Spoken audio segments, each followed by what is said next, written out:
మీరు ఒక రకంగా అదృష్టవంతులు డైరెక్టర్లు అవడం వల్ల. ఎందుకంటే ఇక్కడ ఆ క్యాంపులో పనిచేసి ఈ క్యాంపు వీళ్ళ గురించి వాళ్ళు ఏమనుకుంటున్నారు, వాళ్ళ గురించి వీళ్ళు అని మీరు ప్రత్యక్షంగా చూడగలి. అక్కడ అవేం ఉండవు. విపరీతమైన మెచ్యూరిటీ లేకపోతే ఏ హీరో స్టార్ హీరో అవ్వలేడు. వాళ్ళకి ఎంతో ఆలోచన శక్తి ఉంటుంది. వాళ్ళు చిన్నగా ఆలోచించరు. చిన్న మాటలకి చిన్న బురద వేసుకుంటారు, అక్కడ ఆగిపోరు వాళ్ళు. ఇంత ఫ్యాన్ బేస్ ఉంటుందంటే ఒక్కొక్కడికి ఒక్కడి కష్టాన్ని ఇంకోటి అర్థం చేసుకుంటారు. ఒకరి పట్ల ఒకరికి రెస్పెక్ట్ ఉంటుంది. అవన్నీ ఉంటాయి. ఎగ్జాక్ట్లీ. ఈ మోడర్న్ ట్రెండ్స్లో ఇలాంటి మూమెంట్స్ డైరెక్టర్స్గా మీకు వచ్చిన మూమెంట్స్ మాత్రం రియల్లీ ఎగ్జంప్లరీ, రిమార్కబుల్ రియల్లీ. ఎందుకంటే అది మీ అదృష్టం నిజంగా నేను చెప్తున్నాను. ఎందుకంటే సమ్టైమ్స్ రిపల్సివ్ ఫీలింగ్స్ ఎట్లా ఉంటాయంటే అన్కంట్రోలబుల్ రేంజ్లో ఉంటాయి.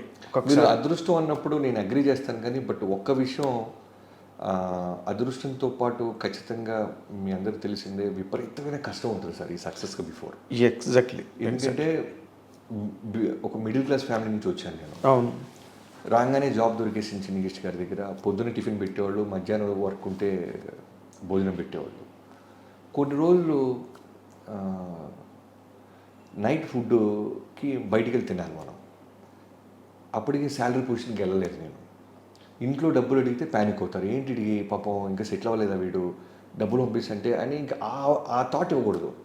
నేను డబ్బులు ఇంట్లో తీసుకోకుండా నేను గెలవాలి అనేది మొండిగా ఫిక్స్ అయిపోయాను. సో అడగలేము ఇంట్లో, ఎవరి దగ్గరికి వెళ్ళి చేయి చాపలేము. సెల్ఫ్ రెస్పెక్ట్ ఉంటుంది. ఎస్పెషల్లీ మిడిల్ క్లాస్ మనలాంటి బ్యాచ్కి ఎక్కువ వస్తుంది. సో నైట్ నాకు మందు అలవాటు లేకపోవటం వల్ల మిగతా రైటర్స్ని పిలిచినట్టు నన్ను పిలిచేవాళ్ళు కాదు. ఊరికి బిత్త చూపులు చూస్తూ ఉండేవాడిని. అందుకని వెళ్ళిపోరా అనేవాళ్ళు. సో నైట్ ఫుడ్ ఉండేది కాదు. అప్పుడు ఏం చేసేవాడు అంటే మా అమ్మ ఎప్పుడో చిన్న రైస్ కుక్కర్ ఒకటి ఇచ్చారు. ఎప్పుడైనా సరే నువ్వు ఉంటే కర్రీస్ అన్నీ నీకు వస్తుంటాయి కాబట్టి రైస్ పెట్టుకోరా అని. నాకు అప్పటిదాకా రైస్ ఎలా పెట్టాలో తెలియదు. మా అమ్మగారు చూపించారు.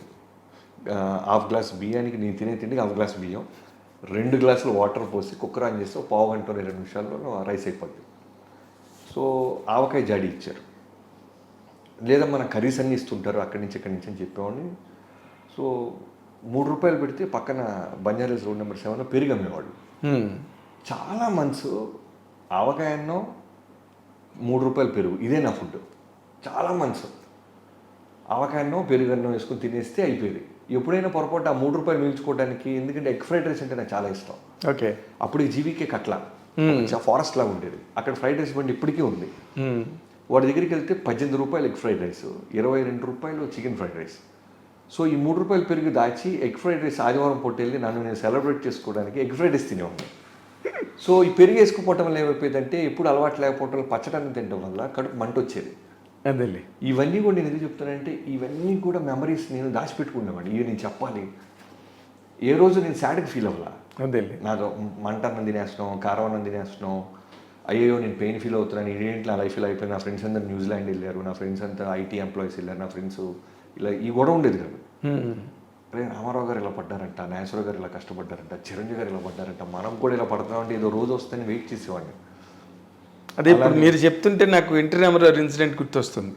అక్కడెక్కడో మౌంట్ రోడ్లో రూపాయికి ఫుల్ ప్లేట్ నిండా పెడతారు పులిహోర అంటే గుమ్మడి గారిని తీసుకుని నడుచుకుని అంత దూరం వెళ్ళేవారంట 1 రూపాయి కోసం అని చెప్పి. అలానే ఇప్పుడు ఇంత ఖరీదైన బట్టలు వేస్తున్నాను, షూ వేస్తున్నాను, కాస్ట్లీ కార్లు తిరుగుతున్నాను. ఇదే బాబీ 2006, 2007లో కూడా ప్యారడైజ్ దగ్గరికి వెళ్ళి 40 రూపాయలు చొప్పున రోడ్డు మీద చొక్కా కొనుండే నేను.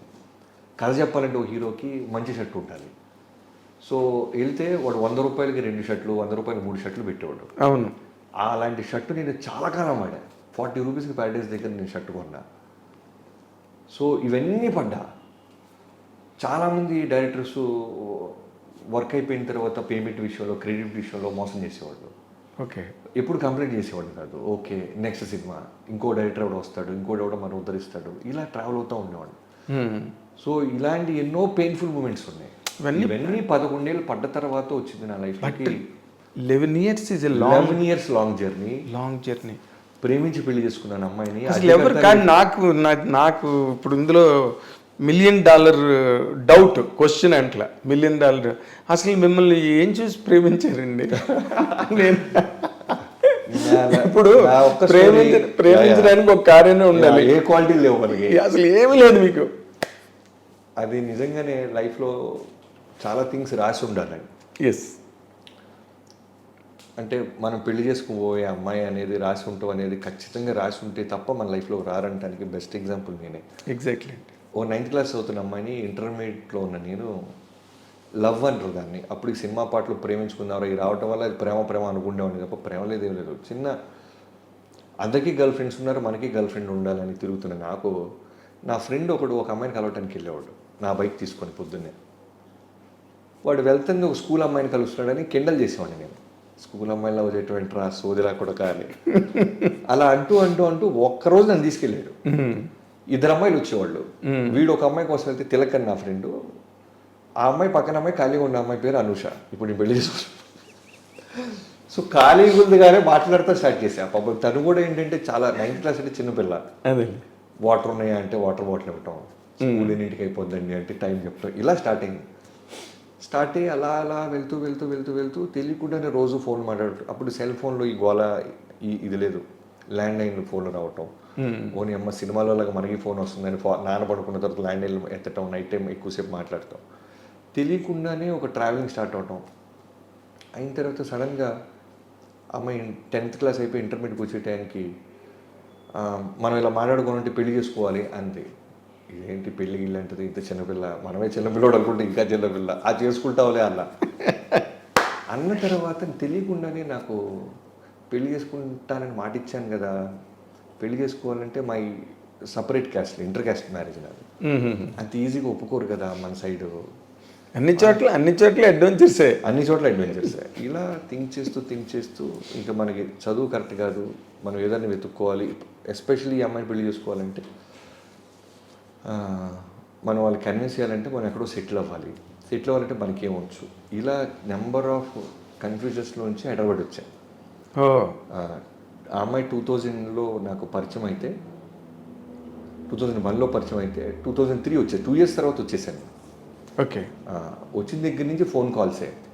నేను ఇప్పుడు పంజాగుట్ట సాయిబాబా గుడి ఉంది కదా, అవును, 2003 నుంచి 2005-06 వరకు గురువారం గుడికి వెళ్ళి నేను అడిగేది రెడ్డే సాయిబాబాని, సెల్ ఫోన్ ఇన్కమింగ్ ఫ్రీ చేయి స్వామి, ఎందుకంటే మాట్లాడాలని. రూపాయలు పడేది, ఇన్కమింగ్ బిల్ పడేది కదా. మన దగ్గర డబ్బులు ఎక్కడి, 100 రూపాయలు రీఛార్జ్ చేస్తే వాళ్ళకి 2 నెలలు రావాలి. ఇదేమో టిగో లేచిపోతుండేది. ఇన్కమింగ్ ఫ్రీ చేయి స్వామి, రెండు నన్ను ఇండస్ట్రీలో ఏదో ఒక విధంగా సెటిల్ చేయి స్వామి, ఈ రెండే అడిగేవాడిని. కట్ చేస్తే నిజంగా రోజు ఇన్కమింగ్ ఎత్తేసారు. అదే రెండు ఆ అమ్మాయికి రిలేటెడ్గానే అడిగారు. రెండు. సో అలా ఆ అమ్మాయి ఇంటర్మీడియట్ అయిన తర్వాత ఇంజనీరింగ్ గోల్డ్ మెడలిస్ట్, తను ఎంటెక్ గోల్డ్ మెడలిస్ట్, ఎంటెక్ చేసింది విట్లో. యా, చాలా ఇంటెలిజెంట్ పిల్ల. మీరు ఒక రకంగా కాదు, చాలా రకాలుగా అదృష్టవంతులు మీరు. రాగానే పెద్ద పెద్ద హీరోలతో చేసి పెద్ద పెద్ద హిట్లు కొట్టేసి ఒక పక్కన, ఇంకో పక్కనేమో your wife being such a fantastic student, gold medal winner అంటే మాటలు కాదు కదా. రియల్లీ మీ మూమెంట్స్ మీ లైఫ్లో చాలా great. Your life is magazine of great moments. Thank you. Marriage అయిన నాటికి సెటిల్ అయ్యారా మీరు? ఏం లేదు. 2 లక్షలు ఫ్రెండ్స్ దగ్గర తీసుకొని పెళ్లి చేసుకున్నా. ఆవిడకి దండం పెట్టాను ఫస్ట్ ఆఫ్ ఆల్. అవును, రైటర్గా కూడా, సోలో రైటర్ కూడా అవ్వాలా. అదే ఆవిడకి చెప్తున్నానమ్మా, మీకు నమస్కారం.